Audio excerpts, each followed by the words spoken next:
Hello বন্ধুরা, কেমন আছেন সবাই?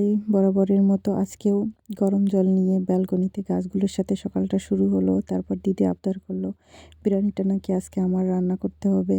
তাই আমি সকাল সকাল কাজে লেগে পড়েছি। সবটা আমি নিজেই করে নিয়েছি। দেখছেন মাংসটা আমি চপ করে নিচ্ছি বা কেচিয়ে যা বলেন আপনারা। আমি মাংসের ভিতরে একটু লেবু দিয়ে নিচ্ছি। আমি আমার নিয়ম অনুসারেই রান্না করতেছি। আপনারা কেমন রান্না করেন অবশ্যই জানাবেন। আর আপনাদের বাড়িতে কে ভালো বিরিয়ানিটা রান্না করতে পারে? আমার দিদিও অনেক ভালো রান্না করতে পারে। আমি চেষ্টা করি আর কি। তাই আজকে চেষ্টাই করতেছি রান্নাটা করার। আমি মাংসতে সব রকম জিনিস মানে লবণ, হলুদ এগুলো মাখিয়ে কিছুক্ষণ রেখে দেব। আর পেঁয়াজ, রসুন মশলাটা আমি হাতেই করে নিয়েছি। আর রেডিমেড মশলা দিয়েই করব বিরিয়ানিটা। তারপর আমি মাংসের পিসগুলো এক এক করে ভেজে উঠিয়ে নিলাম। আর বিরিয়ানিতে আলু ছাড়া চলে নাকি? তাই আলু ভেজে নিলাম। তারপরে ভাজা মাংসর ভিতরে যে পেঁয়াজ, রসুন বাটা ছিল সেটা মাখিয়ে নিলাম।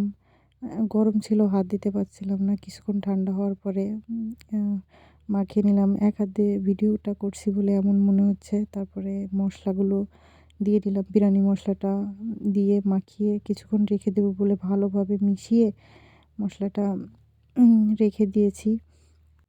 কিছুক্ষণ রাখলে আসলে মাংসের ভিতর মশলাগুলো গেলে আর কি মাংসটা খেতে ভালো লাগে। তারপর কিছুক্ষণ ঢেকে রাখলাম।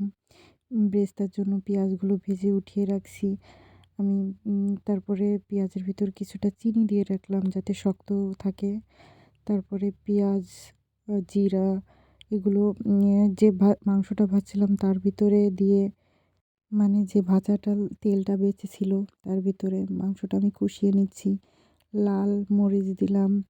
তারপরে চালটা ভাজার জন্য আমি কিছুটা ঘি নিয়ে নিয়েছি। তারপরে চালগুলো ভাজার পরে মাংসের ভিতরে একসাথে মিশিয়ে নিয়েছি। কিছুক্ষণ ঢাকা দেওয়ার পরে প্রায় রান্না হয়ে গেছে। বিরিয়ানিটা রান্না হলে এমন দেখাচ্ছিল। কেমন লাগলো সবার অবশ্যই জানাবেন। আর ভালো থাকবেন।